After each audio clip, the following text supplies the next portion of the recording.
ورحمۃ اللہ وبرکاتہ۔ جامعہ انواریہ حیدرآباد باب العلم انواریہ ایجوکیشنل سوسائٹی کی جانب سے تفسیرات احمدیہ کی درس کا سلسلہ جاری ہے۔ نحمدہ و نصلی علی رسولہ الکریم۔ آج ہم مسئلہ نمبر 61 کو پڑھیں گے۔ مسئلے کا عنوان ہے جن عورتوں سے نکاح حرام ہے۔ اس مضمون کو یا اس عنوان کو جس آیت کریمہ سے کشید کیا گیا ہے، اخذ کیا گیا ہے، وہ آیت کریمہ دیکھ لیجیے۔ بسم اللہ الرحمن الرحیم۔ ولا تنكحوا ما نكح آباؤكم من النساء إلا ما قد سلف إنه كان فاحشة ومقتا وساء سبيلا حرمت عليكم أمهاتكم وبناتكم وأخواتكم وعماتكم وخالاتكم وبنات الأخ وبنات الأخت وأمهاتكم اللاتي أرضعنكم وأخواتكم من الرضاعة وأمهات نسائكم وربائبكم اللاتي في حجوركم من نسائكم اللاتي دخلتم بهن فإن لم تكونوا دخلتم بهن فلا جناح عليكم وحلائل أبنائكم الذين من أصلابكم وأن تجمعوا بين الأختين إلا ما قد سلف إن الله كان غفورا رحيما والمحصنات من النساء إلا ما ملكت أيمانكم كتاب الله عليكم صدق اللہ العظیم۔ یہیں تک اس آیت کو، چونکہ یہ والمحصنات سے 5ویں پارے کی آیت شروع ہوتی ہے۔ کتاب اللہ علیکم وأحل لکم ما وراء ذلکم وأن تبتغوا بأموالکم محسنین غیر مسافحین فما استمتعتم به من بعد الفریضہ ان اللہ کان علیما حکیما۔ اس طرح یہ آیت مکمل ہو جاتی ہے۔ اس کا معنی دیکھ لیجیے۔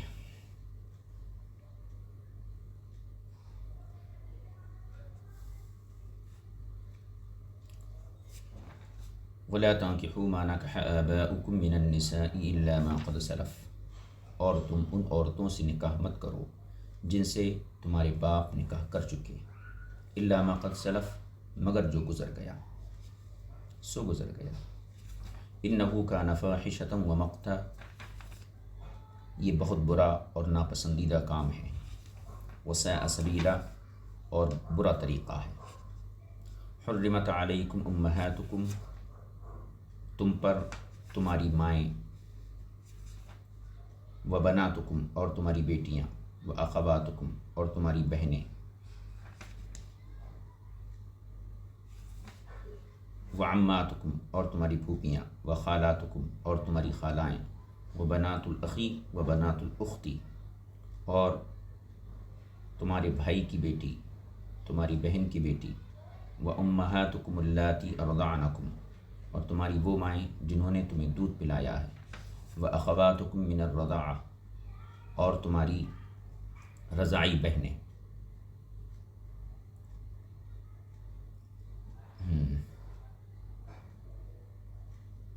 و امہات نسائکم،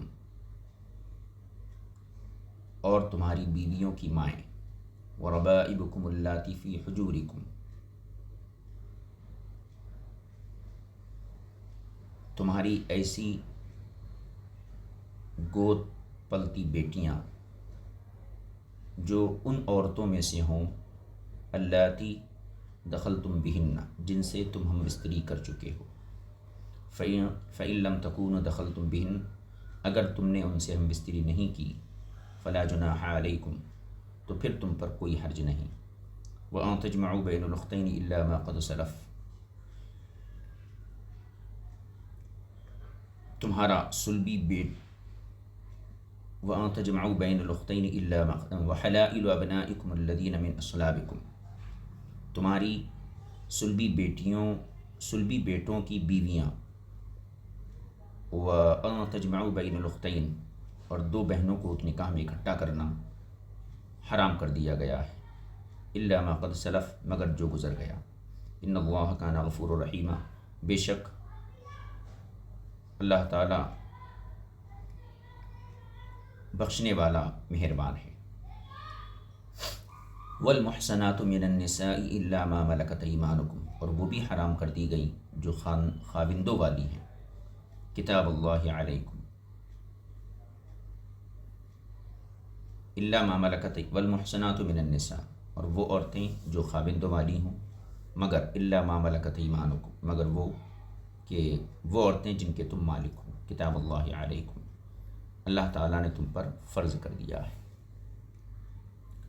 محرمات، جتنی بھی عورتیں محرمات ہیں نسب کے اعتبار سے یا مصاہرت کے اعتبار سے یا رضاعت کے اعتبار سے، کیونکہ حرمت یہ 3 طریقوں سے ثابت ہوتی ہے، ان تمام محرمات کو اس آیت کریمہ میں بہت ہی جامعیت اور اختصار کے ساتھ بیان کیا ہے۔ آگے دیکھیے، یہ 2 آیتیں اور تیسری نصف کے قریب ایسی آیتیں ہیں۔ پہلی 2 آیتیں وَلَا تَنْكِحُوا مَا نَكَحَ آبَاؤُكُمْ، یہ پہلی آیت ہے، پھر دوسری حرمت علیکم، یہ دوسری آیت، اور تیسری والمحصنات من النساء، تو تیسری آیت کا بعض حصہ یعنی کتاب اللہ علیکم تک۔ تو یہ 2 آیتیں مکمل اور تیسری نصف کے قریب، آدھی کے قریب ایسی آیات ہیں جو مومن عورتوں میں سے بطور نکاح آزاد مرد پر حرام کر دی گئی ہیں۔ ان کے بارے میں جامع آیت پہلی آیت وَلَا تَنْكِحُوا مَا نَكَحَ آبَاؤُكُمْ، یعنی اس مضمون کے لیے یہ جامع ترین آیتیں ہیں، 2 آیتیں مکمل اور تیسری کا بعض حصہ۔ آزاد مرد پر جو عورتیں حرام کر دی گئی ہیں، اس سلسلے میں یہ واضح اور جامع ترین آیات ہیں۔ پہلی آیت کون سی ہے؟ وَلَا تَنْكِحُوا مَا نَكَحَ آبَاؤُكُمْ۔ پہلی آیت وَلَا تَنْكِحُوا مَا نَكَحَ آبَاؤُكُمْ کے بارے میں وضاحت یہ ہے کہ جب اللہ تعالیٰ نے اپنے قول لا يحل لكم ان ترثوا النساء کرہا میں نہیں فرما دی، منع کر دیا کہ عورتوں کو جبراً جو ہے اپنی وراثت میں مت لو، تو لوگ کہنے لگے ٹھیک ہے، ہم اپنے مورث یعنی فوت شدہ کی بیویوں کو زبردستی وراثت نہیں بنائیں گے، لیکن ہم ان سے منگنی کی بات کریں گے، رسم کی بات کریں گے، اور پھر ان کی رضامندی سے ان کے ساتھ نکاح کریں گے۔ اس پر دوسری نہیں نازل ہوئی، دوسری ممانعت کی آیت نازل ہوئی کہ تم ان سے نکاح نہیں کر سکتے، جو اس قول میں ہے وَلَا تَنْكِحُوا، یعنی وہ عورتیں جن کے خاوند فوت ہو گئے، ان کے ساتھ زبردستی نکاح کرنا منع کر دیا گیا۔ تو لوگوں نے کہا کہ ٹھیک ہے، ہم زبردستی نکاح نہیں کریں گے، باضابطہ پیغام بھیجیں گے، اگر وہ رضامند ہو جائیں تو پھر ہم نکاح کر لیں گے۔ تو اس پر دوسری آیت نازل ہوئی کہ تم ان سے نکاح نہیں کر سکتے جو تمہارے والد، تمہارے باپ کی منکوحہ ہیں۔ وَلَا تَنْكِحُوا مَا نَكَحَ آبَاؤُكُمْ، تم ان عورتوں سے نکاح نہ کرو جن سے تمہارے باپ نکاح کر چکے۔ اس سے یہ معلوم ہو گیا کہ باپ کی منکوحہ کے ساتھ نکاح یہ حرام ہے۔ دیکھیے، اہل اصول نے ذکر کیا کہ اس آیت میں نہیں یعنی ممانعت، یعنی محارم سے نکاح کی نہیں مجازی طور پر نفی پر محمول ہے، یعنی جو منع کیا گیا ہے ان محرمات سے نکاح نہیں ہوگا، تو یہ نہیں مجازی طور پر نفی پر محمول ہے۔ اصل میں حرمت یہ صیغہ آیا حرام کرنے کے لیے، لیکن یہ نفی پر محمول ہے، جس کی وجہ یہ ہے کہ جس چیز سے منع کیا جائے یعنی جسے منہی عنہ کہتے ہیں، اس کا تصور ہونا نہیں میں شرط ہے۔ اگر وہ حسی ہے تو اس کا حس کے ذریعے تصور ہونا ضروری ہے، اور اگر شرعی ہے تو اس کا شریعت کے ذریعے تصور ہونا ضروری ہے۔ اور محارم سے نکاح ان امور میں سے ہے جو شرعیہ ہیں اور ایسے ہیں کہ نہیں کے بعد ان کی مشروعیت اصلاً متصور نہیں، یعنی جب اس پر شریعت نے نہیں وارد کر دی تو اب ان کی مشروعیت بالکل متصور نہیں رہی، لہذا جب اسے مجازی طور پر نفی پر محمول کیا جائے گا تو یہ نسخ ہوگا، کیونکہ یہ اس کا محل اور مقام نہیں ہے۔ آگے دیکھیے، اور یہ بھی کہا گیا ہے کہ آیت میں نکاح سے مراد وطی ہے، یعنی جن عورتوں سے تمہارے باپ وطی کر چکے ہیں تم ان سے وطی مت کرو۔ تو اس صورت میں باپ کی موتوعہ یعنی جس سے وطی کی گئی ہے، خواہ کسی قسم کی ہو، اس کے حرام ہونے کی دلیل بنے گی، چاہے وہ موتوعہ نکاح کر کے بنی ہو یا ملک یمین یا بدکاری کے طریقے سے بنی ہو۔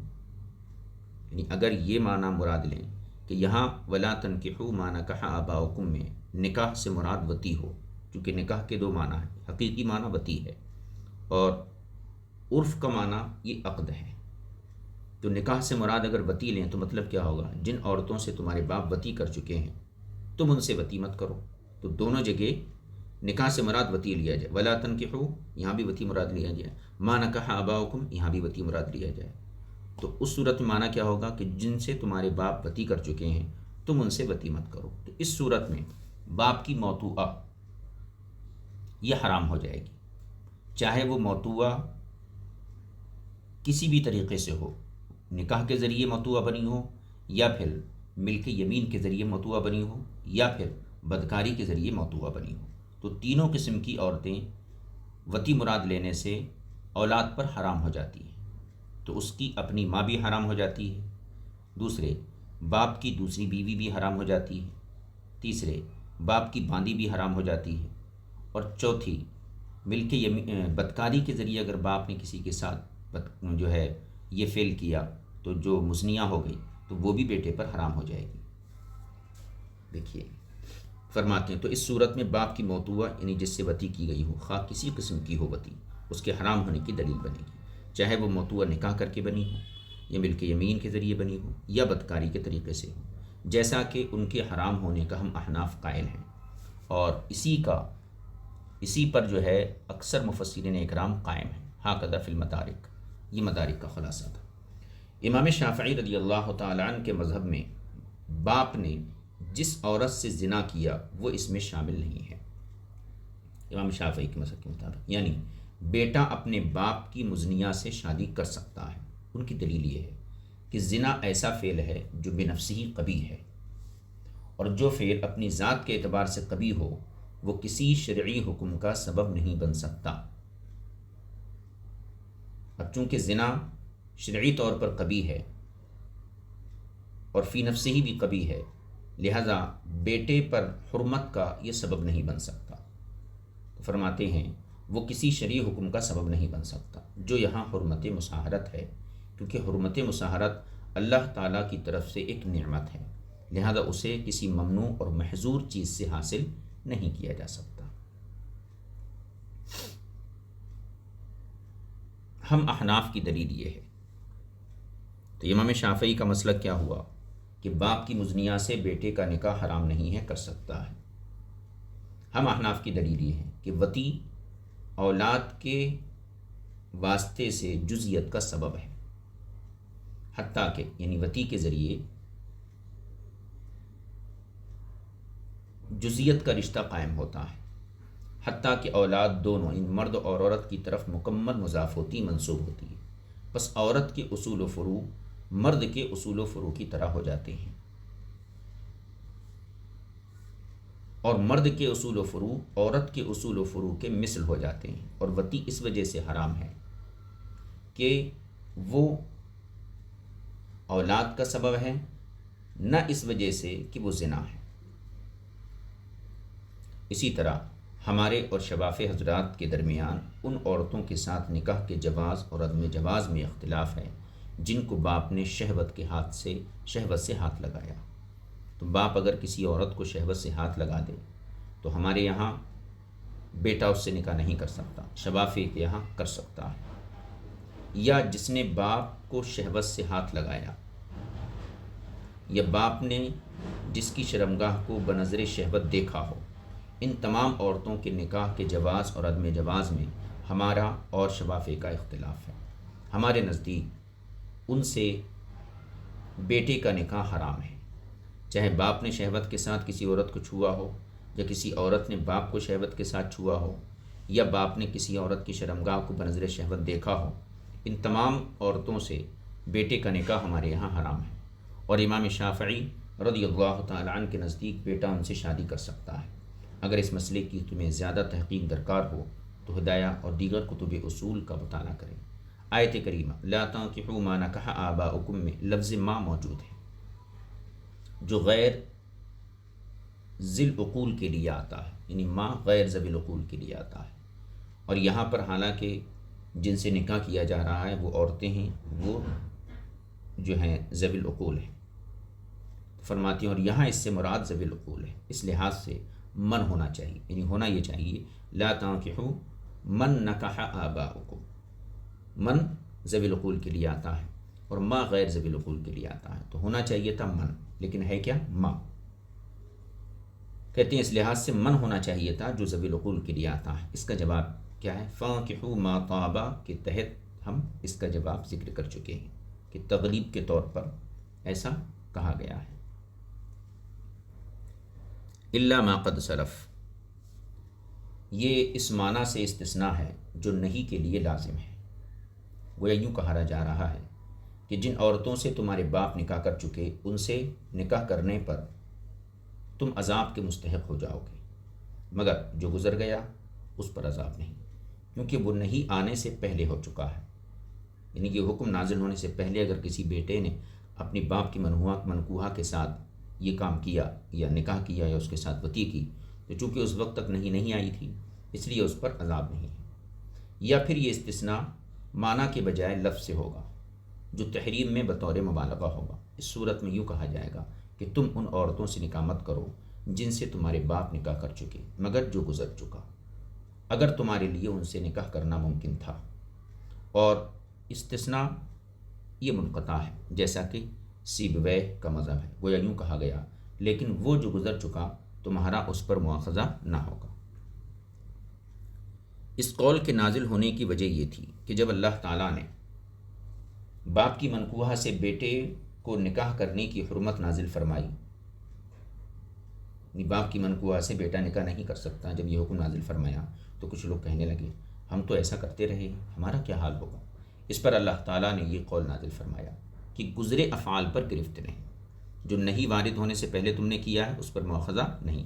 ہاکذا فی المدارک، صاحب مدارک نے یہ بھی لکھا ہے کہ قول باری تعالیٰ انہ کان فاحشہ فی الحال اس عقد کی صفت بیان کر رہا ہے، یعنی باپ کی منکوحہ سے نکاح کی حرمت پر نہیں آ جانے کے بعد نکاح کرنا یہ فاحشہ ہے، ورود نہیں سے قبل نہیں، یعنی نہیں وارد ہونے سے پہلے یہ فاحشہ نہیں وارد ہونے کے بعد یہ فاحشہ ہے۔ الفاحشہ لفظ کے ساتھ اس فعل کی قباحت بطور مبالغہ بیان کی گئی، یعنی فاحشہ کے لفظ کے ذریعے بیٹے کا باپ کی منکوحہ سے نکاح کرنا جو برا ہے اس برائی کو بطور مبالغہ بیان کیا گیا۔ اور مقت و مقتا اور مقت ہے جو اس کا معنی اللہ تعالیٰ اور مومنوں کے نزدیک غصہ اور ناراضگی والی بات ہے۔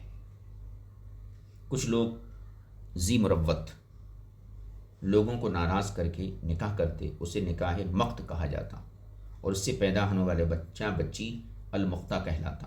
وساء سبیلا کا معنی برا طریقہ ہے، یعنی از روئے راہ روی، یہ بری روش اور برا طریقہ ہے۔ ہاکذا فی الکشاف والبیضاوی، ایسا ہی کشاف اور بیضاوی میں ہے۔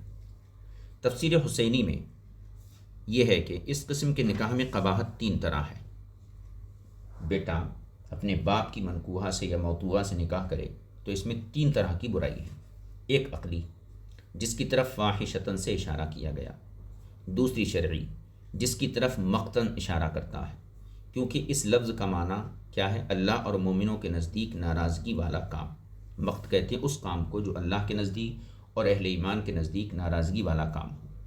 تو یہ دو طریقے ہو گئے قباحت کے، ایک کا اظہار کیا گیا فاحشتاً سے، دوسرے کا مقتاً سے، اور تیسری عرفی قباحت ہے جس کی طرف ساء سبیلا رہنمائی کرتا ہے۔ پہلی آیت کے بارے میں جو بیان مقصود تھا یہاں ختم ہو گیا۔ اب دوسری آیت کو دیکھیے۔ دوسری آیت اور تیسری آیت کا نصف یعنی حرمت علیکم امہاتکم میں اللہ تعالیٰ نے باقی ماندہ محرمات کا ذکر فرمایا ہے، یعنی باپ کی منکوحہ یا باپ کی موطوعہ کا حکم پہلی آیت میں ذکر کر دیا گیا، اس کے علاوہ جو محرمات باقی رہیں ان کا حکم دوسری اور تیسری آیت کے بعض حصے میں بیان کیا گیا، اور اس میں انداز بیان پہلی آیت سے مختلف ہے۔ پہلی آیت میں کیا تھا؟ ولا تنکحوا، نہیں کی طرح، اور دوسری والی آیت میں حرمت ماضی کا صیغہ لایا گیا۔ وہ اس طرح کہ اس میں نہیں کے بجائے خبر کا انداز ہے۔ پہلی آیت میں ولا تنکحوا نہیں کا صیغہ لایا گیا، اور اس میں خبر حرمت خبر کا انداز ہے، اور دوسرا اس میں تحریم کی اضافت اعیان یعنی ماں باپ وغیرہ کی طرف کی گئی ہے، یعنی حرمت علیکم امہاتکم و بناتکم و اخواتکم، تو حرمت کی نسبت ان جو ہے محرمات کی طرف کی گئی ہے، ان اعیان محرمات کی طرف کی گئی ہے، اور وہاں پر تحریم کا باضابطہ حکم دیا گیا مردوں کو، ولا تنکحوا ما نکح آباؤکم۔ تو دوسرا انداز اس میں تحریم کی اضافت اعیان یعنی ماں بہن وغیرہ کی طرف کی گئی۔ بعض کے نزدیک مراد ماں بہن سے نکاح کی تحریم ہے، کیونکہ ان سے جو مقصد ہو سکتا ہے ان میں سے یہ سب سے اعظم مقصد ہے، اور اس وجہ سے بھی متبادر الی الفہم نکاح ہی ہے، جیسا کہ قول باری تعالیٰ حرمت علیکم المیتۃ، تو اس میں مردار کی تحریم سے اس کا کھانا مراد ہے۔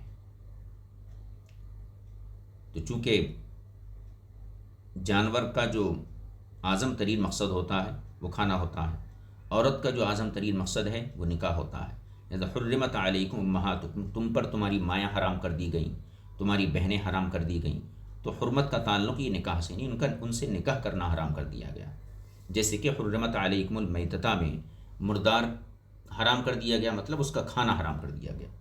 اور تیسری وجہ یہ ہے کہ اس سے ماقبل اور مابعد نکاح کی گفتگو ہو رہی ہے، اس سے پہلے بھی نکاح کی گفتگو تھی، اس کے بعد بھی نکاح کی گفتگو ہے، تو ما سیاق و سباق کے ذریعے بھی حرمت علیکم امہاتکم میں جو حرمت ہے وہ نکاح کی حرمت سمجھی جائے گی۔ آگے دیکھیے، اور ہم احناف کے نزدیک مختار یہ ہے کہ یہ تحریم اعیان میں حقیقتاً ہے، جیسا کہ عبارت کا ظاہر بتا رہا ہے، لہذا مجازی معنی لینا اصل معنی کے خلاف ہوگا، اور عین کی حرمت فعل سے زیادہ ابلغ ہوتی ہے، یعنی ایک تو یہ ہے کہ عین ذات کی تحریم بیان کر دی جائے، تم پر تمہاری ماں حرام ہے، ایک یہ ہے کہ تم پر تمہاری ماں سے نکاح حرام ہے، تو ہم اس کو اس کے ظاہری معنی پر لیتے ہیں۔ حرمت کا ظاہری معنی اگر عین کی حرمت ہو تو یہ حرمت فعل کی حرمت سے زیادہ ہے، تمہاری ماں تم پر حرام ہے یہ عین کی حرمت ہوئی، تمہاری ماں سے نکاح تم پر حرام ہے یہ فعل کی حرمت ہوئی، تو فرماتے ہیں عین کی حرمت فعل سے زیادہ ابلغ ہوتی ہے، زیادہ بلیغ ہوتی ہے، کیونکہ حرمت فعل میں مقصد یہ ہوتا ہے کہ وہ کام شرعی اعتبار سے ممنوع ہے، اور حرمت عین کا معنی یہ ہے کہ وہ عین اور نفس سے چیز شرعی فعل کا محمل نہیں بن سکتی ہے، اور اس لیے بھی کہ حرمت کا معنی منع ہے، لہذا فعل کی حرمت کا معنی یہ ہوگا کہ بندے کو اس فعل کے اکتساب اور اسے بروئے کار لانے سے روک دیا گیا ہے، جس کی وجہ سے بندہ ممنوع اور وہ کام جس سے منع کیا گیا ہے ممنوع عنہ ہوگا۔ اور جہاں حرمت کا تعلق عین سے ہوتا ہے اس کا معنی یہ ہوتا ہے کہ وہ عین یہی بندے سے منع کر دیا گیا کہ اس میں کسی قسم کا تصرف کرے، لہذا اس طرح عین ممنوع اور بندہ ممنوع عنہ ہو جائے گا۔ اس کی مزید تحقیق اصول فقہ میں مذکور ہے، اگر تمہاری خواہش ہو تو اس کی طرف رجوع کرو۔ آگے کی آیت دیکھیے، نہیں اسی آیت کی جو بحث ہے، آیت زیر بحث کو ان دو عدد تعبیرات کی تبدیلی کے ساتھ اتارا گیا ہے، یعنی اس آیت کو حرمت علیکم امہاتکم کو دو عدد تعبیرات کی تبدیلی کے ساتھ اتارا گیا ہے، تاکہ یہ زیادہ مضبوط طریقے سے اس بات کی دلیل بنے کہ یہ حرمت جو اس آیت میں ذکر ہو رہی ہے اس حرمت یعنی باپ کی منکوحہ سے نکاح کی حرمت سے زیادہ سخت اور پختہ ہے۔ یعنی پہلی آیت میں کیا بیان کیا گیا کہ باپ کی منکوحہ سے، باپ کی موتوعہ سے نکاح حرام ہے، یہ بھی حرمت ہوئی، نیچے ماں بہن بیٹی وغیرہ ان تمام سے بھی نکاح حرام ہے، یہ بھی حرمت ہوئی۔ تو یہاں پر جو تعبیر ہے، جو انداز اسلوب ہے، جو اسلوب بیان ہے، وہ اس بات کے اوپر دلالت کرتا ہے کہ یہ حرمت، ماں کی حرمت، بہن کی حرمت، بھتیجی اور بیٹیوں کی حرمت، یہ حرمت پہلی والی حرمت سے زیادہ سخت اور پختہ ہے۔ بالجملہ اس آیت میں 14 عورتوں کا ذکر کیا گیا ہے، جن میں سے 7 کے ساتھ تعلق نسب اور 7 کے ساتھ تعلق سبب کا ہے، یعنی اس آیت میں 14 عورتوں کو ذکر کیا گیا ہے جو حرام کی گئی ہیں، ان میں سے 7 کا تعلق نسب کے اعتبار سے ہے اور 7 کا تعلق سبب کا اعتبار سے ہے، اور بحسب الواقع ان کی تعداد 14 نہیں بلکہ اور زیادہ ہے۔ اصولی طور پر یہ 14 عورتیں ہیں، اس کی تفصیل یہ ہے کہ وہ عورتیں جو نسب سے تعلق رکھنے کی بنا پر حرام ہیں وہ یہ ہیں: مائیں، بیٹیاں، بہنیں، پھوپھیاں، خالائیں، بھتیجیاں اور بھانجیاں، یہ نسب کے اعتبار سے، نسب کے تعلق کی بنیاد پر یہ حرام ہے، ٹھیک ہے۔ امہات، مائیں، تو امہات میں ماں، دادی، نانی، پردادی، پرنانی سبھی شامل ہیں، یعنی اوپر کی جہت کی رشتہ دار عورتیں۔ بنات یعنی بیٹیاں، بیٹیاں بنات میں نچلی طرف کی تمام عورتیں شامل ہیں، یعنی بیٹیاں، نواسیاں اور بیٹے کی بیٹیاں وغیرہ۔ بہن، بہنوں، پھوپھیوں، خالاؤں، بھتیجیوں اور بھانجیوں میں وہ سبھی عورتیں شامل ہیں جن کے ساتھ یہ رشتہ باپ کی طرف سے ہو یا ماں کی طرف سے ہو یا دونوں طرف سے ہو۔ امام زاہد رحمۃ اللہ علیہ نے کہا کہ جن علماء اصول کے نزدیک حقیقت اور مجاز کا اجتماع ایک ہی وقت میں ایک ہی لفظ اور ایک ہی حالت میں جائز ہے، ان کے نزدیک امہات میں امہات الاصول کو شامل کرنے میں کوئی حرج نہیں ہے۔ یعنی بعض علماء اصول وہ ہیں جنہوں نے حقیقت اور مجاز کا اجتماع ایک ہی لفظ سے ایک ہی وقت میں ایک ہی حالت میں جائز قرار دیا ہے، تو ان کے یہاں حرمت علیکم امہاتکم جب پڑھا جائے گا تو امہات میں اپنی مائیں اور امہات الامہات بھی مراد لی جا سکتی ہیں، یعنی ماں سے مراد دادی، نانی اور ماں بیک وقت ہو تو کوئی حرج نہیں۔ یوں ہی لفظ بنات میں بنات البنات کو شامل کرنے میں کوئی حرج نہیں، یعنی بیٹیوں کی بیٹیوں کو شامل کرنے میں کوئی حرج نہیں۔ جن علماء کے یہاں حقیقت اور مجاز ایک ساتھ مراد لیے جا سکتے ہیں، اور جن علماء کے نزدیک ایسا اجتماع جائز نہیں، یعنی حقیقت اور مجاز کو بیک وقت ایک ہی لفظ سے ایک ہی حالت میں مراد لینا جائز نہیں ہے، وہ یہاں یوں کہتے ہیں کہ دادی، نانی اور نواسیوں کی حرمت قرآن سے نہیں بلکہ اجماع سے ثابت ہے۔ ماں کی حرمت قرآن سے، حرمت علیکم امہاتکم قرآن سے ثابت ہے۔ دادی، نانی اور نواسیوں کی حرمت یہ قرآن سے نہیں بلکہ اجماع امت سے ثابت ہے، یہ کہتے ہیں۔ یا پھر وہ یوں کہتے ہیں کہ لفظ امہات کا معنی اصول ہے۔ امہات امم اصل کو کہتے ہیں، ماں چونکہ اصل ہوتی ہے اس لیے اس کو کہا جاتا ہے عربی میں، تو امہات کا معنی کیا ہوا؟ اصول۔ تو جس طرح ماں اصل ہے، اسی طرح دادی، نانی بھی اصل ہی ہوتی ہے، کیونکہ وہ اصل کی اصل ہے، لہذا دادی، نانی کی حرمت نص سے ثابت ہے، اس کے لیے اجماع کی طرف جانے کی ضرورت نہیں۔ اور لفظ بنات میں یہ طریقہ نہیں چلتا، کیونکہ بنت کا معنی ہے فرع، بنت کا معنی فرع یعنی شاخ نہیں آتا۔ پھر جب ہمارے نزدیک حقیقت اور مجاز کا اجتماع جائز نہیں، تو صاحب ہدایہ نے بنات کے بارے میں حرمت کو بیان کرتے ہوئے اجماع کو دلیل بنایا، اور امہات میں اصول کے معنی اور اجماع دونوں کو ذکر کیا۔ اس کی مزید تحقیق اصول فقہ میں مذکور ہے۔ مطلب یہ ہے کہ جن علماء کے نزدیک حقیقت اور مجاز کا اجتماع جائز ہے ایک ہی لفظ سے ایک ہی وقت میں ایک ہی حالت میں، تو ان حضرات نے کیا کیا؟ امہات کو وسیع معنی میں لے لیا، اور امہات سے امہات الاصول، یعنی امہات جو اصلی مائیں ہیں وہ حقیقی اعتبار سے مراد ہو گئیں، اور ان کی دادی، نانیاں وغیرہ جو ہیں وہ مجازی اعتبار سے اس کے اندر داخل ہو گئیں۔ اسی طرح بنات سے حقیقی بیٹیاں تو حقیقت کے اعتبار سے داخل ہو گئیں، اور بیٹی کی بیٹیاں یعنی نواسیاں وہ مجازی اعتبار سے داخل ہو گئیں۔ لیکن جن حضرات کے نزدیک جو ہے حقیقت اور مجاز کا اجتماع جائز نہیں ہے، تو وہ حضرات یہاں دو قسم کی تعبیریں کرتے ہیں۔ پہلے تو یہ کہتے ہیں کہ امہات سے مراد مائیں ہیں۔ اب رہا نانی اور دادی کی حرمت کا معاملہ اور نواسیوں کی حرمت کا معاملہ، تو وہ کہتے ہیں کہ یہ ہم اجماع سے ثابت کریں گے، قرآن سے ثابت نہیں کریں گے۔ دوسری احتمال یہ ہے، دوسری توجہ یہ کی ان حضرات نے کہ امہات کو اصول کے معنی میں لیا، اسی طرح امہات کو اصول کے معنی میں لیا، تو جس طرح ماں اصل ہوتی ہے اسی طرح دادی، نانی بھی اصل ہوتی ہے، لہذا اصل ہونے کے اعتبار سے یہ تمام اصول جو ہیں امہات کے اندر داخل ہو گئے۔ تو ایسی صورت میں دادی اور نانی کی حرمت امہات سے ہی ثابت ہو جاتی ہے اور اجماع کی طرف جانے کی ضرورت نہیں پڑتی ہے۔ لیکن یہ جواب بنات میں نہیں کہا جا سکتا، کیونکہ بنات کا معنی ویسا نہیں نکلتا ہے کہ بیٹیاں اور نواسیاں دونوں شامل ہو جائیں۔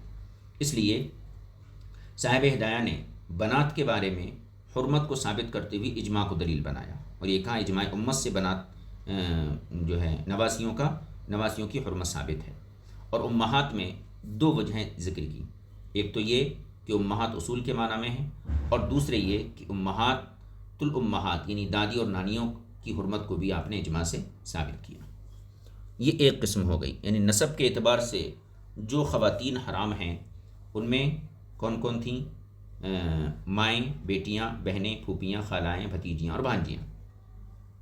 پھر اس میں جو ہے ماؤں کے اندر ماں بھی ہے، دادی بھی ہے، نانی بھی ہے، پردادی بھی ہے، پرنانی بھی ہے، اسی طریقے سے اسی طرح جو ہے بیٹیوں کے اندر جو ہیں یہ اپنی بیٹیاں بھی ہیں، نواسیاں بھی ہیں، اور بیٹی کی بیٹیاں، یہ سب شامل ہیں۔ اب دوسری قسم دیکھیے، دوسری قسم یعنی سبب کے اعتبار سے حرمت والی 7 عورتیں، ان میں سے 2 رضاعت کے سبب سے حرام ہیں، جن کو اللہ تعالیٰ نے اپنے اس قول وَأُمَّهَاتُكُمُ اللَّاتِي أَرْضَعْنَكُمْ وَأَخَوَاتُكُم مِّن الرَّضَاعَةِ میں ذکر فرمایا، رضاعی مائیں اور رضاعی بہنیں، لیکن یہ تعداد 2 سے زیادہ کی طرف ترقی کر جاتی ہے، یعنی یہاں پر صرف 2 کا عدد بیان کیا گیا، تمہاری رضاعی مائیں، تمہاری رضاعی بہنیں، لیکن تعداد کو اگر دیکھیں تو 2 سے زیادہ ہو جاتی ہیں۔ وہ اس طرح کہ اللہ تعالیٰ نے جب مرضعہ یعنی دودھ پلانے والی ماں کو سگی ماں کے مرتبے میں اور اس کی بیٹی کو دودھ پینے والے بچے کی سگی بہن کے درجے میں رکھا، تو ہمیں معلوم ہو گیا کہ مرضعہ کی بہن دودھ پینے والے کی خالہ، اس کا خاوند اس کا باپ، اس کے خاوند کی بہن اس کی پھوپھی، اور اس کی ماں اس کی نانی کے درجے میں آ جاتی ہے۔ اسی طرح دیگر رشتہ داریوں کو بھی قیاس کر لیں۔ پھر ہمارے پاس اس سلسلے میں حضور سرور کائنات صلی اللہ علیہ وسلم کا یہ قول بھی موجود ہے۔ آپ نے فرمایا یحرم من الرضاع ما یحرم من النسب، یعنی دودھ پینے سے بھی وہ رشتے حرام ہو جاتے ہیں جو نسب کے اعتبار سے حرام ہوتے ہیں۔ تو ہم نے رضاعت کے بارے میں بھی ان تمام رشتوں کی حرمت کا حکم لگا دیا جو نسب کے لحاظ سے حرام تھے، یعنی مائیں، بیٹیاں، بہنیں، پھوپھیاں، خالائیں، بھتیجیاں اور بھانجیاں۔ اسی طرح امہات اور بنات میں تمام اوپر والی مائیں اور تمام نیچے والی بیٹیاں بھی شامل کر لی، اور پھر اسی طرح ہم نے رضاعی باپ کی حرمت اور رضاعی بیٹے کی حرمت کا حکم لگایا۔ جس طرح نسب میں یہ ان تمام کی حرمت کا قول کیا گیا ہے، جیسا کہ فقہ اور تفسیر کی کتابوں میں اس کی تفسیر اور تشریح موجود ہے۔ آگے دیکھیے، صاحب کشاف نے حضور اکرم صلی اللہ علیہ وسلم کے قول مبارک یحرم من الرضاع ما یحرم من النسب سے 2 مسئلے مستثنیٰ کیے ہیں، یعنی اس کا معنی یہ ہے کہ جو رشتہ نسب کے اعتبار سے حرمت ثابت کرتا ہے وہ رشتہ رضاعت کے اعتبار سے بھی حرمت کو ثابت کرے گا۔ تو صاحب کشاف نے یہاں 2 مسئلوں کا استثناء کیا ہے، یعنی مرد کے بیٹے کی بہن اور مرد کے بھائی کی ماں، یہ دونوں رضاعت کے اعتبار سے حرام نہیں، جبکہ نسب کے اعتبار سے یہ دونوں حرام ہیں، اور قاضی بیضابی نے اسے ضعیف کہا ہے، جس کی وجہ یہ بیان کی ہے کہ یہ استثناء صحیح نہیں، کیونکہ ان دونوں رشتوں کی حرمت کا جو سبب بنتا ہے وہ مصاہرت ہے، نسب نہیں ہے۔ بہرحال علماء اکرام کا اس استثناء کی مقدار کے بارے میں اضطراب ہے۔ علماء اکرام کا کلام اس استثناء کی مقدار کے بارے میں مضطرب ہے، اور قابل اعتماد وجہ یہ ہے جسے الوقایہ میں ذکر کیا گیا ہے، وہ یہ کہ مرد کی بہن کی ماں، مرد کے بھائی کی ماں، مرد کے بیٹے کی بہن، اس کی دادی نانی، مرد کے چچا کی ماں، مرد کی پھوپھی کی ماں، مرد کے ماموں کی ماں، مرد کی خالہ کی ماں، یہ سب رضاعی رشتے مرد کے لیے جائز ہیں۔ اس کے عکس میں ان کی جگہ مردوں کو لا کر عورتوں کے لیے تم قیاس کرتے ہو، لیکن یہ رشتہ دار نسب کے اعتبار سے حلال نہیں۔ امام شافعی رضی اللہ تعالیٰ عنہ کے مذہب میں رضاعت کی حرمت 5 رضعات سے کم میں نہیں آتی۔ اب یہ الگ مسئلہ ہے، یعنی ایک بچہ کسی خاتون کا اگر دودھ پیتا ہے تو دودھ پینے کی وجہ سے جو حرمت کے رشتے قائم ہوتے ہیں کہ یہ اس پر حرام ہو گئی، اس کی بیٹی حرام ہو گئی، ٹھیک ہے، تو یہ حرمت ثابت ہوتی ہے کم سے کم 5 چسکیوں کے ذریعے۔ اگر 5 چسکیوں سے کم 1-2 چسکی بچے نے دودھ پیا تو ان کے نزدیک حرمت ثابت نہیں ہوتی ہے۔ ان کی دلیل حضور اکرم صلی اللہ علیہ وسلم کا یہ قول ہے، لا يحرم المسۃ والمستان ولا الاملاجۃ ولا الاملاجتان، ایک دفعہ عورت کا پستان چوسنے یا 2 دفعہ چوسنے سے حرمت نہیں آتی، اور نہ ہی 1 یا 2 دفعہ پستان بچے کے منہ میں ڈالنے سے حرمت آتی ہے۔ یہ حدیث پاک دلیل ہے امام شافعی کی۔ ہمارے نزدیک ایسا 1 مرتبہ کرنے سے بھی حرمت آ جاتی ہے، یعنی ہمارے نزدیک اگر 1 مرتبہ بھی دودھ پی لیا بچہ تو حرمت ثابت ہو جاتی ہے۔ کیوں؟ ہماری دلیل اللہ تعالیٰ کا یہ قول ہے، امہاتکم اللاتی ارضعنکم، تمہاری وہ مائیں حرام ہیں جنہوں نے تم کو دودھ پلایا ہے۔ کس طرح ہم ثابت کریں گے؟ اس طرح کہ اس میں دودھ پلانے کو مطلق ذکر کیا گیا، جن عورتوں نے تمہیں دودھ پلایا وہ حرام، اس میں قلیل اور کثیر کا کوئی امتیاز اور فرق نہیں رکھا گیا۔ یہ نہیں کہا گیا کہ اتنا دودھ پلایا تو حرام، اتنا پلایا تو حرام نہیں۔ صاحب ہدایہ نے باب الرضاعت میں یوں ہی ذکر کیا ہے۔ امام مالک رضی اللہ تعالیٰ عنہ نے اس بارے میں امام اعظم ابو حنیفہ کے ہم نوا ہیں۔ امام مالک کا بھی گویا وہی مذہب ہے جو امام اعظم کا ہے، اور امام احمد بن حنبل رضی اللہ تعالیٰ عنہ امام شافعی کے ساتھی ہیں، یعنی ان کا مسلک امام شافعی کے مسلک کی طرح ہے اس مسئلے میں۔ اس کی تفسیر حسینی نے تصریح کی ہے۔ مدت رضاعت میں اختلاف ہم پہلے بیان کر چکے ہیں، اور کچھ مزید گفتگو آئندہ بھی آئے گی انشاءاللہ تعالیٰ، وہ بیان ہوگی۔ اب دیکھیے دو حصے ہو گئے، نسبی اعتبار سے جو عورتیں حرام ہوتی ہیں، اور دوسرے رضاعت کے اعتبار سے جو عورتیں حرام ہوتی ہیں۔ سببی حرمت، سبب کے اعتبار سے سببی حرمت والی 7 عورتوں میں سے 3 عورتیں ایسی ہیں جو مصاہرت کے سبب سے حرام ہیں، اور وہ یہ ہیں: بیویوں کی مائیں، گود پلتی بچیاں اور بیٹوں کی بیویاں۔ ان میں سے بیویوں کی ماؤں کا ذکر اللہ تعالیٰ کے اس قول میں ہے، وَأُمَّهَاتُ نِسَائِكُمْ، یعنی ساس، بیوی کی ماں تو محض عقد کر لینے سے ہی حرام ہو جاتی ہیں، یعنی ساسیں جو ہیں وہ عقد کرتے ہی حرام ہو جاتی ہیں۔ تو مطلب یہ ہے سببی حرمت والی عورتیں 7 ہیں، جن میں سے 3 عورتیں ایسی ہیں جو مصاہرت کے سبب حرام ہیں، اور وہ 3 کون ہیں؟ ساس، گود پلتی بچیاں اور بیٹوں کی بیویاں۔ تو ان میں سے پہلی کون ہیں؟ ساسیں، یعنی بیویوں کی مائیں۔ ان کی حرمت نکاح کرتے ہی حرمت شروع، یعنی بچہ اگر کسی خاتون سے نکاح کر لیا تو اس خاتون کی ماں اس کے اوپر فوری حرام ہوگی صرف نکاح کر لینے سے۔ خواہ خوشامدن کی بیٹی جو مرد کی بیوی بنی سے ہم بستری ہوئی ہو یا نہیں ہوئی، یعنی زید نے اپنی بیوی سے صحبت کی ہو یا نہ کی ہو، زید کے اوپر اس کی ساس حرام ہو گئی، کیونکہ آیت کریمہ میں حرمت کو مطلقاً بیان کیا گیا۔ دوسری عورت ربائب، یعنی نکاح میں لائی گئی عورت جو بیوی بن چکی ہے، نکاح میں لائی گئی عورت کی پہلی خاوند سے بیٹی۔ زید ہندہ سے نکاح کرا، ہندہ پہلے سے ایک بچی کی ماں ہے، تو وہ بچی اس کے اوپر یہ حرام ہے۔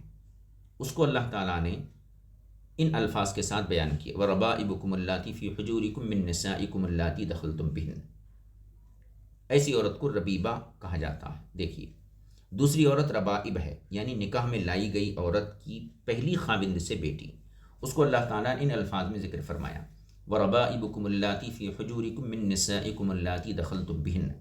ایسی عورت کو ربیبہ اس لیے کہا گیا کہ اس کی ماں کا خاوند اس کی غالباً اسی طرح تربیت کرتا ہے جس طرح وہ اپنی اولاد کی تربیت کرتا ہے۔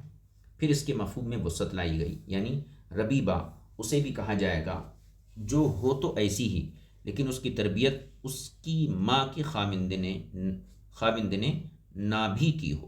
یہ ربیبہ اس وقت مرد پر حرام ہوگی جب اس کی ماں سے نئے خاوند نے ہم بستری کر لی، اگرچہ ربیبہ اس کی گود میں نہ بھی ہو۔ خلاصہ یہ اللہ تعالیٰ نے ربائب میں 2 قیدوں کا ذکر کیا، ایک تو ان میں سے اللاتی فی حجورکم، اور دوسری من نسائکم اللاتی دخلتم بہن۔ ان میں سے پہلی قید اتفاقی ہے، یعنی فی حجورکم والی جو قید ہے، مطلب ربیبہ تمہارے نکاح میں جو عورت آئی اس کے پاس ایک بیٹی ہے جو دوسرے خاوند سے ہے، وہ بیٹی تم پر حرام ہے، لیکن شرط کیا ہے کہ تم نے اس عورت کے ساتھ وطی کر لی ہو، یعنی اس بچی کی ماں کے ساتھ نکاح کے بعد صحبت کر لی ہو، جب وہ حرام ہے۔ اگر صحبت نہیں کی ہے تو پھر اس سے کوئی رشتہ نہیں بنتا ہے۔ تو اس میں 2 شرطیں ہیں، ایک تو یہ کہ وہ تمہاری گود میں تربیت پائیں، اور دوسرے یہ کہ تم نے ان کی ماؤں سے جو ہے صحبت کر لی ہو۔ تو پہلی والی صورت شرط اتفاقی ہے، اگرچہ وہ بچی یہاں نہیں بھی ہے آپ کے پاس جب بھی وہ حرام ہے۔ دوسری والی اتفاقی نہیں، احترازی ہے، یعنی اتفاقیہ طور پر ذکر کی گئی ہے پہلی قید، حکم کو بقیت کرنے کے لیے نہیں، جسے اس لیے لایا گیا تاکہ علت کو مضبوط کرے، یعنی ربائب جب تمہاری تربیت میں آ جائیں اور ان کی ماں تمہارے تصرف میں ہو تو بہتر یہ ہے کہ انہیں بھی اپنی حقیقی اولاد کی طرح پالو۔ حضرت علی المرتضیٰ رضی اللہ تعالیٰ عنہ سے منقول ہے کہ یہ قید شرط ہے۔ اسی طرح داؤد ظاہری نے بھی کہا ہے جب ربیبہ تمہاری گود اور زیر تربیت نہ ہو تو وہ حرام نہیں ہے۔ دوسری قید یعنی بن نسائکم کا تعلق ربائب کے ساتھ ہے، اور اللاتی دخلتم بہنہ اس کی صفت ہے، یعنی تمہاری ربائب ان عورتوں سے جن سے تم دخول یعنی وطی کر چکے ہو وہ حرام ہیں، اور اگر تم نے ان سے دخول نہیں کیا ہے تو حلال ہے۔ اس کی حلت پر اللہ تعالیٰ کا یہ قول ہے فَإِن لَّمْ تَكُونُوا دَخَلْتُم بِهِنَّ فَلَا جُنَاحَ عَلَيْكُمْ، یہ دلالت کر رہا ہے یعنی اگر تم نے ان کی ماؤں سے صحبت نہیں کی ہے تو تم پر کوئی حرج نہیں۔ لیکن من نسائکم کو فقط امہات سے متعلق کرنا درست نہیں، کیونکہ ایسا کرنا خلاف ظاہر ہے، اور نہ ہی اس کا تعلق ربائب اور امہات دونوں سے کرنا جائز ہے، کیونکہ جب اسے ربائب کے متعلق کیا جائے گا تو من ابتدائیہ ہوگا، اور اگر امہات سے کریں گے تو من نسائکم پہلے مذکور من نسائکم کا بیان بنے گا، اور ایک کلمہ جو ہے دو معنی کا یعنی من ایک ہی لفظ دو معنی کا احتمال نہیں رکھتا، مگر یہ کہ اتصال کا معنی مراد لیا جائے۔ امہات النساء و ربائب متصلۃ من نسائکم، یعنی تمہاری عورتوں کی مائیں اور ربائب جو تمہاری عورتوں کے ساتھ متصل اور ملی ہوئی ہیں تمہارے ساتھ ان کا اتصال ہے، اور یہ بھی جائز ہے نہیں، اور یہ بھی جائز نہیں کہ اللاتی دخل تم دونوں مذکور النساء کی صفت مانا جائے، یعنی النساء جو دو مرتبہ گزرا ہے تو اللاتی دخلتم کو ان دونوں کی صفت بنایا جائے، یہ بھی جائز نہیں، کیونکہ پہلا لفظ النساء اضافت کی وجہ سے مجرور ہے اور دوسرا من کی وجہ سے مجرور ہے، اور ایک صفت ایسے دو موصوف کی نہیں بن سکتی جن کے عامل الگ الگ ہوں، لہذا یہ گفتگو دو باتوں میں ہے، اول یہ کہ من نسائکم کا تعلق کس سے ہے، اور دوسرا یہ کہ اللاتی دخلتم بہنہ سے اس کا تعلق ہوتا ہے۔ صاحب کشاف نے پہلی بات کی عدم استقامت پر اکتفا کیا ہے،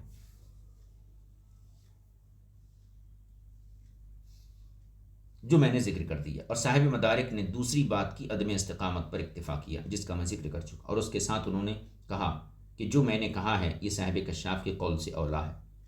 خدا خوش رکھے علامہ بیضاوی کو کہ انہوں نے دونوں باتوں کو ذکر کیا اور ان کے دلائل بھی ذکر کیے۔ مختصر یہ کہ بیویوں کی ماؤں کے ساتھ نکاح حرام ہونے کے لیے یہ شرط نہیں کہ بیویوں کے ساتھ دخول یعنی وطی بھی کر چکا ہو، بخلاف ان کی پہلے خاوندوں سے بیٹیوں کے۔ اسی طرح حضور سرور کائنات صلی اللہ علیہ وسلم نے بھی فرق بیان فرما دیا، جبکہ آپ نے ایک شخص کے بارے میں ارشاد فرمایا جس نے ایک عورت سے شادی کی تھی پھر اس کو دخول سے قبل طلاق دے دی، اسے اس کی بیٹی سے شادی کرنے میں کوئی حرج نہیں، لیکن اس کی ماں سے شادی کرنا اس کے لیے حلال نہیں، یعنی ساس کی حرمت نکاح ہوتے ہی ثابت ہو جائے گی، چاہے یہ اپنی بیوی سے صحبت کرے یا نہ کرے، لیکن منکوحہ کی وہ بیٹی جو دوسرے شوہر سے ہے وہ بیٹی اس پر اس وقت حرام ہوتی ہے جبکہ اس نے اپنی منکوحہ سے نکاح کر لیا صحبت کر لی ہو۔ حضرات علی ابن عباس اور زید ابن عمر ابن زبیر رضی اللہ تعالیٰ عنہ سے مروی ہے کہ ان حضرات نے اس آیت کو یوں وَأُمَّهَاتُ نِسَائِكُمُ اللَّاتِي دَخَلْتُم بِهِنَّ پڑھا ہے، اور حضرت ابن عباس رضی اللہ تعالیٰ عنہ فرمایا کرتے تھے خدا کی قسم یہ آیت اسی طرح نازل ہوئی، بس یہ حضرات بیویوں کی ماؤں کے ساتھ نکاح کی حرمت کے لیے یہ شرط بھی لگاتے ہیں کہ بیویوں کے ساتھ نکاح کے بعد دخول ہو چکا ہو۔ حضرت ابن المسیب حضرت زید سے ذکر کرتے ہیں کہ جب کسی کی بیوی کا انتقال ہو گیا تو انہوں نے اس کی والدہ سے نکاح کرنا مکروہ سمجھا، اور اگر اس کے ساتھ دخول سے قبل طلاق ہو جائے تو پھر اس کی مرضی، چاہے تو اس کی ماں سے شادی کر سکتا ہے۔ انہوں نے موت کو قائم مقام دخول قرار دیا، جیسا کہ مہر کے معاملے میں آپ کا یہ موقف ہے۔ دخلتم بہنہ کا معنی تم انہیں تنہائی اور پوشیدگی کی جگہ لے گئے،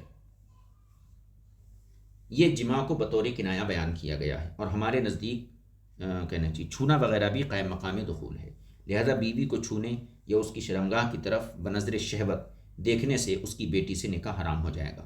یہی مذہب حضرت عمر، مسروق، حسن بصری، عطا، حماد بن سلیمان، اوزاعی رضی اللہ تعالی عنہم کا ہے، اور حضرت ابن عباس، طاؤس، عمر بن دینار رضی اللہ تعالیٰ عنہ سے مروی ہے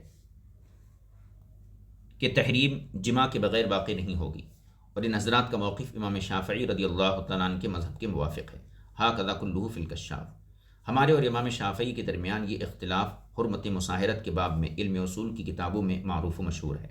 امام زاہد فرماتے ہیں کہ قول باری تعالی فَإِن لَمْ تَكُونُوا دَخَلْتُمْ بِهِنَّ فَلَا جُنَاحَ عَلَيْكُمْ کا معنی یہ ہے کہ تم پر ان بیویوں کی بیٹیوں سے نکاح کرنے میں کوئی حرج نہیں جب تم ان کو طلاق دے دو یا ان کا انتقال ہو جائے۔ اللہ تعالیٰ نے یہ اس لیے فرمایا تاکہ دو بہنوں کی طرح ایک نکاح میں جمع کرنے کی صورت نہ پائی جائے، اور یہ معنی ظاہر ہے۔ یہ بیان ہو گیا نسب کے اعتبار سے حرام عورتیں کون کون ہیں، پھر اس کے بعد رضاعت کے اعتبار سے، اور پھر اس کے بعد جو ہے سببی حرمت کے بارے میں، اس میں جو ہے بیویوں کی مائیں ہیں اور اس میں جو تفصیلات ہیں وہ ذکر ہوئیں۔ اب یہ تیسری چیز ہے وَحَلَائِلُ أَبْنَائِكُمُ الَّذِينَ مِنْ أَصْلَابِكُمْ وَأَن تَجْمَعُوا بَيْنَ الْأُخْتَيْنِ، یہ دوسری آیت کا آخری حصہ ہے، اور اس میں بھی کافی تفصیلات ہیں، لہذا اس کو انشاءاللہ تعالی وَحَلَائِلُ أَبْنَائِكُمْ سے اس کی تفسیر انشاءاللہ آئندہ نشست میں ذکر کی جائے گی۔ آج اپنے سبق کو ہم یہی موقوف کرتے ہیں۔ وصلی اللہ علی نبی الکریم وآلہ وصحبہ اجمعین والحمد للہ رب العالمین۔ السلام علیکم ورحمۃ اللہ وبرکاتہ۔